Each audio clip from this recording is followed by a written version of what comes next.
Genèse chapitre 11. Toute la terre avait une seule langue et les mêmes mots. Après avoir quitté l'Est, ils trouvèrent une plaine dans le pays de Shinéar et s'y installèrent. Ils se dirent l'un à l'autre, « Allons, faisons des briques et cuisons-les au feu. » La brique leur servit de pierre et le bitume de ciment. Ils dirent encore, « Allons, construisons-nous une ville et une tour dont le sommet touche le ciel et faisons-nous un nom afin de ne pas être dispersés sur toute la surface de la terre. » L'Éternel descendit pour voir la ville et la tour que construisaient les hommes, et il dit, « Les voici qui forment un seul peuple et ont tous une même langue, et voilà ce qu'ils ont entrepris. Maintenant, rien ne les retiendra de faire tout ce qu'ils ont projeté. Allons, descendons et là brouillons leur langage afin qu'ils ne se comprennent plus mutuellement. » L'Éternel les dispersa loin de là sur toute la surface de la terre. Alors ils arrêtèrent de construire la ville. C'est pourquoi on l'appela Babel, parce que c'est là que l'Éternel brouilla le langage de toute la terre, et c'est de là qu'il les dispersa sur toute la surface de la terre. Voici la lignée de Sem. À l'âge de 100 ans, Sem eut pour fils Arpachshad, 2 ans après le déluge. Sem vécut 500 ans après la naissance d'Arpachshad, et il eut des fils et des filles. À l'âge de 35 ans, Arpachshad eut pour fils Shélar. Arpachshad vécut 403 ans après la naissance de Shélar, et il eut des fils et des filles. À l'âge de 30 ans, Shélar eut pour fils Héber. Shélar vécut 403 ans après la naissance d'Héber, et il eut des fils et des filles.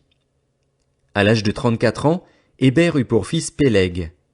Héber vécut 430 ans après la naissance de Péleg, et il eut des fils et des filles. À l'âge de 30 ans, Péleg eut pour fils Réu. Péleg vécut 209 ans après la naissance de Réu, et il eut des fils et des filles.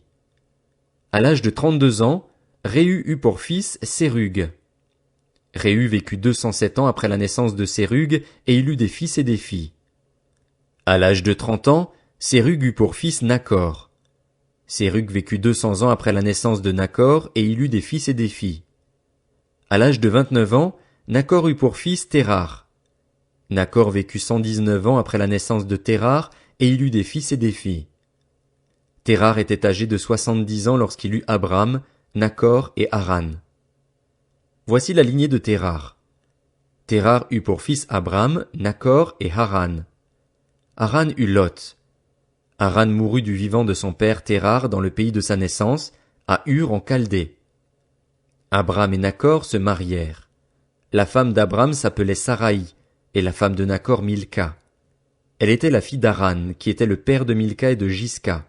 Saraï était stérile, elle n'avait pas d'enfant.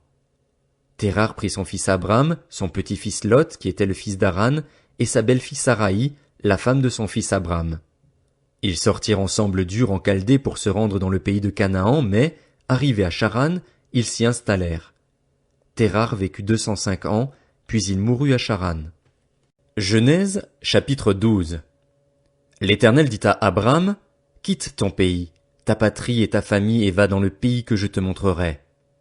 Je ferai de toi une grande nation, je te bénirai, je rendrai ton nom grand et tu seras une source de bénédiction. Je bénirai ceux qui te béniront, et je maudirai ceux qui te maudiront, et toutes les familles de la terre seront bénies en toi. » Abram partit conformément à la parole de l'Éternel, et Lot partit avec lui. Abram était âgé de 75 ans lorsqu'il quitta Charan. Il prit sa femme Saraï et Lot, le fils de son frère.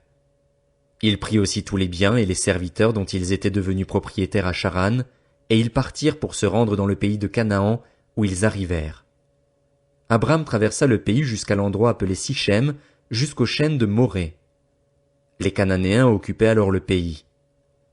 L'Éternel apparut à Abram et dit, « C'est à ta descendance que je donnerai ce pays. » Abram construisit là un autel en l'honneur de l'Éternel qui lui était apparu. Il partit de là vers la région montagneuse qui se trouve à l'est de Béthel et il dressa ses tentes. Béthel était à l'ouest et Haï à l'est.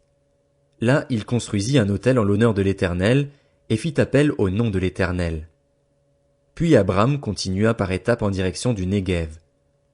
Il y eut une famine dans le pays et Abram descendit en Égypte pour y séjourner, car la famine pesait lourdement sur le pays.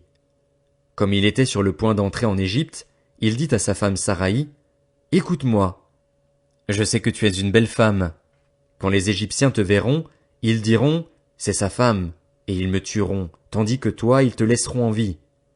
Présente-toi donc comme ma sœur, afin que je sois bien traité à cause de toi, et que je reste en vie grâce à toi. Lorsqu'Abraham fut arrivé en Égypte, les Égyptiens virent que la femme était très belle. Les intendants du Pharaon la virent et la vantèrent au Pharaon, si bien que la femme fut emmenée chez le Pharaon. Il traita bien Abram à cause d'elle, et Abram reçut des brebis, des bœufs, des ânes, des serviteurs et des servantes, des ânesses et des chameaux. Cependant, l'Éternel frappa le Pharaon et sa famille de grands fléaux à cause de Saraï, la femme d'Abram. Alors le Pharaon appela Abram et dit, « Qu'est-ce que tu m'as fait? Pourquoi ne m'as-tu pas informé que c'est ta femme? Pourquoi as-tu prétendu que c'était ta sœur? De ce fait, je l'ai prise pour femme. Voici maintenant ta femme, prends-la et va-t'en. » Et le Pharaon donna l'ordre à ses gens de le renvoyer, lui et sa femme, avec tout ce qui lui appartenait. Genèse, chapitre 13. Abram remonta d'Égypte vers le Néguev avec sa femme et tout ce qui lui appartenait. Lot était avec lui. Abram était très riche en troupeaux, en argent et en or. Il se rendit par étapes du Néguev jusqu'à Béthel, jusqu'à l'endroit où était sa tente au début, entre Béthel et Haï, là où se trouvait l'autel qu'il avait fait la première fois. Là, Abram fit appel au nom de l'Éternel. Lot, qui voyageait avec Abram, avait aussi des brebis, des bœufs et des tentes. La région ne suffisait pas pour qu'ils habitent ensemble. En effet, leurs biens étaient si nombreux qu'ils ne pouvaient plus rester ensemble. Il y eut une dispute entre les bergers des troupeaux d'Abram et les bergers des troupeaux de Lot. Les Cananéens et les Phéréziens habitaient alors dans le pays. Abram dit à Lot, « Qu'il n'y ait donc pas de dispute entre toi et moi, ni entre tes bergers et les miens, car nous sommes frères. Tout le pays n'est-il pas devant toi? Sépare-toi de moi. Si tu vas à gauche, j'irai à droite, et si tu vas à droite, j'irai à gauche. » Lot leva les yeux et vit que toute la plaine du Jourdain était entièrement arrosée. Avant que l'Éternel n'ait détruit Sodome et Gomorrhe, c'était jusqu'à Tsoar, comme un jardin de l'Éternel, comme l'Égypte. Lot choisit pour lui toute la plaine du Jourdain et se mit en route vers l'est. C'est ainsi qu'ils se séparèrent l'un de l'autre. Abram s'installa dans le pays de Canaan, tandis que Lot s'installait dans les villes de la plaine et dressait ses tentes jusqu'à Sodome.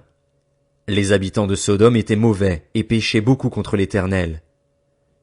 L'Éternel dit à Abram, après que Lot se fut séparé de lui, « Lève les yeux, et de l'endroit où tu es, regarde vers le nord et le sud, vers l'est et l'ouest. En effet, tout le pays que tu vois, je te le donnerai à toi, ainsi qu'à ta descendance pour toujours. Je rendrai ta descendance pareille à la poussière de la terre, de sorte que, si quelqu'un peut compter la poussière de la terre, ta descendance aussi sera comptée. Lève-toi et parcours le pays dans sa longueur et dans sa largeur, car je te le donnerai. » Abram déplaça ses tentes et vint habiter parmi les chênes de Mamré qui sont près d'Hébron. Là, il construisit un autel en l'honneur de l'Éternel.